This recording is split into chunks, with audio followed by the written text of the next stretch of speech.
എല്ലാവർക്കും നമസ്കാരം. എൻ്റെ പേര് ജഹനാര കെ. ഞാൻ ഗവൺമെൻറ് UPS പാറക്കൽ സ്കൂളിലെ 7ാം ക്ലാസ് വിദ്യാർത്ഥിനിയാണ്. ഞാനിന്ന് നിങ്ങൾക്ക് വേണ്ടി പരിചയപ്പെടുത്തുന്ന പുസ്തകമാണ് ഒരു നദിയും കുറേ മായക്കാഴ്ചകളും. ഇതെഴുതിയത് പ്രശസ്തയായ എഴുത്തുകാരി സുധാമൂർത്തിയാണ്. തുംഗഭദ്ര നദിയുടെ പശ്ചാത്തലത്തിൽ ഒരുക്കിയിരിക്കുന്ന ഒരു മനോഹരമായ കഥയാണ് ഇത്. സോമനാഹള്ളിയിലെ പുരാതന കിണർ കണ്ടെത്തിയ നൂനി വീണ്ടും അവിടേക്ക് അവളുടെ മുത്തശ്ശിയെയും കാണാനായി പോവുകയാണ്. കഥകളും രഹസ്യങ്ങളും സാഹസികതകളും ഇഷ്ടപ്പെടുന്ന നൂനി പണ്ടെങ്ങോ മറഞ്ഞുപോയ അവളുടെ കുടുംബത്തിൻ്റെ രഹസ്യങ്ങളും അതോടൊപ്പം തന്നെ ആ നാടിൻ്റെ തന്നെ ചരിത്രവും കണ്ടെത്തുകയാണ് ഈ കഥയിൽ. സ്നേഹബന്ധത്തിൻ്റെ മൂല്യം നമുക്ക് മനസ്സിലാക്കി തരുന്നതിനോടൊപ്പം നമ്മുടെ ഓരോരുത്തരുടെയും ചരിത്രം, ഇത് നമ്മുടെ കുടുംബത്തിൻ്റെയോ നാടിൻ്റെയോ ആവാം, എങ്ങനെ നമ്മുടെ ഇന്നത്തെ ജീവിതത്തെ സ്വാധീനിക്കുന്നു എന്നുകൂടി മനസ്സിലാക്കി തരുന്നു ഈ കഥ. അപ്പോൾ നമുക്ക് ഈ കഥയൊന്ന് പരിചയപ്പെട്ടാലോ കൂട്ടുകാരെ? നമുക്ക് ഈ കഥയുടെ മാന്ത്രികതയിലേക്ക് കടക്കാം.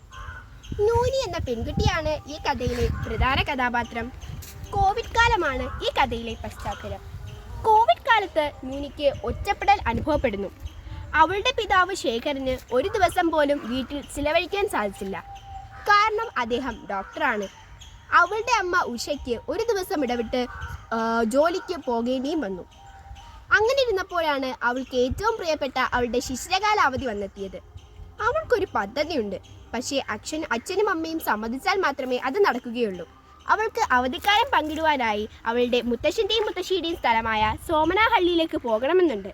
അങ്ങനെ അച്ഛൻ്റെയും അമ്മയുടെയും അനുവാദത്തോടെ അവൾ സോമനാഹള്ളിയിലേക്ക് യാത്ര പോകാൻ തീരുമാനിച്ചു.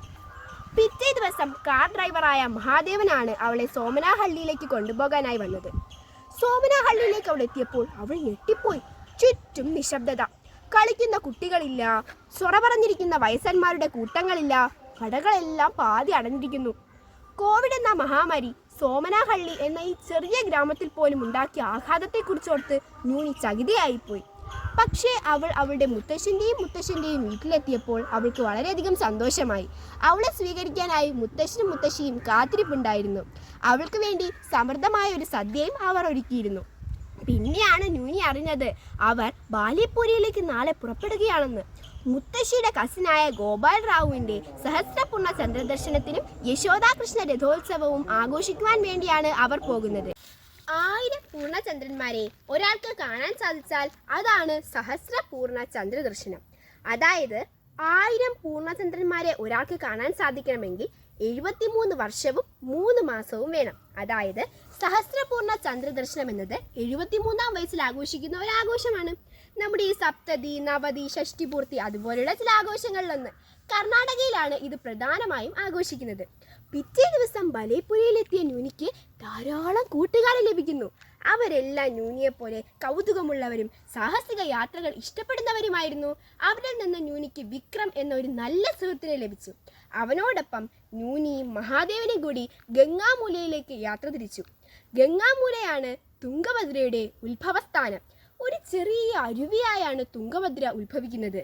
എന്നിട്ട് അത് 2 നദികളായി മാറുന്നു, തുംഗയും ഭദ്രയും. പിന്നീട് അങ്ങ് ആന്ധ്രാപ്രദേശിൽ വച്ച് തുംഗഭദ്ര കൃഷ്ണ നദിയിൽ ലയിക്കുന്നു. പിന്നീട് തുംഗഭദ്ര എന്ന പേര് അതിന് നഷ്ടമാകുന്നു. അത് കൃഷ്ണ നദിയുടെ ഒരു പോഷക നദിയായി മാറുന്നു. ശേഷു എന്ന ഫോറസ്റ്റ് ഗൈഡിൻ്റെ സഹായത്തോടെ നൂനി തുംഗഭദ്രയെക്കുറിച്ചുള്ള എല്ലാ വിവരങ്ങളും ശേഖരിക്കുന്നു. സ്കൂൾ പ്രൊജക്റ്റിന് ഈ വിഷയം തന്നെ തിരഞ്ഞെടുക്കാനും അവൾ തീരുമാനിച്ചു.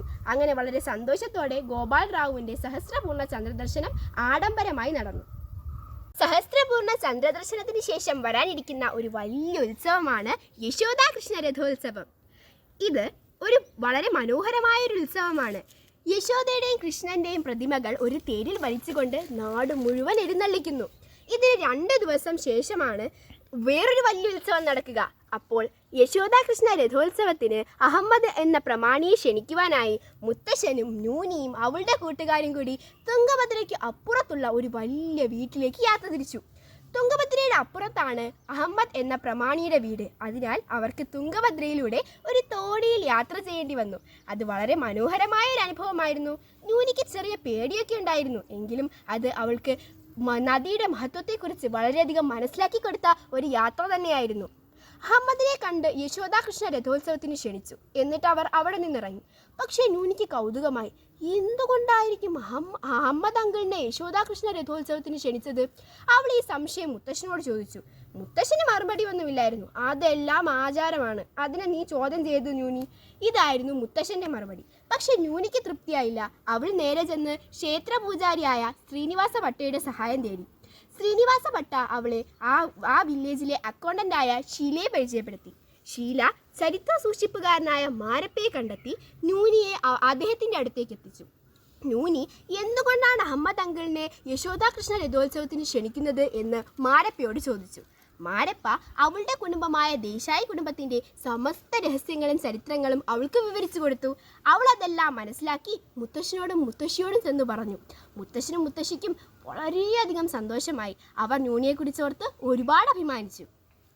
അതിനുശേഷം മുത്തശ്ശനും മുത്തശ്ശിയും ന്യൂനിയും കൂടി അവരുടെ പൂർവികർ പോയ എല്ലാ സ്ഥലങ്ങളും പോയി സന്ദർശിച്ചു. മാത്രമല്ല മാരപ്പ പറഞ്ഞ അവരുടെ ചരിത്രത്തിലുള്ള അവരെ സഹായിച്ച ആളുകളുടെ പിൻഗാമികൾ എവിടെയെങ്കിലും ഉണ്ടോ എന്നറിയാനായി മാരപ്പ പറഞ്ഞ എല്ലാ സ്ഥലങ്ങളും അവർ പോയി സന്ദർശിച്ചു.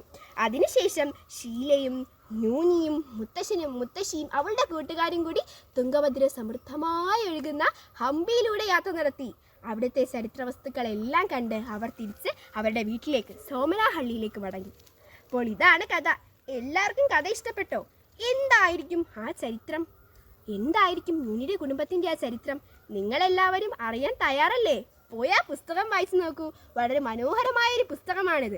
ന്യൂനി എന്ന കഥാപാത്രത്തെ എനിക്ക് വളരെയധികം ഇഷ്ടമായി. കാരണം അവളുടെ കൗതുകവും സാഹസികതയും എല്ലാ കുട്ടികൾക്കും ഉണ്ടാവേണ്ട ഒന്ന് തന്നെയാണ്. നമ്മുടെ കുടുംബത്തിൻ്റെ ചരിത്രം അറിയാനും ഈ പുസ്തകം നമ്മെ കൂടുതൽ പ്രേരിപ്പിക്കുന്നു. അപ്പോൾ എന്താ, എല്ലാവരും തയ്യാറല്ലേ? പോയി ആ പുസ്തകം വായിക്കുന്നേ. നന്ദി.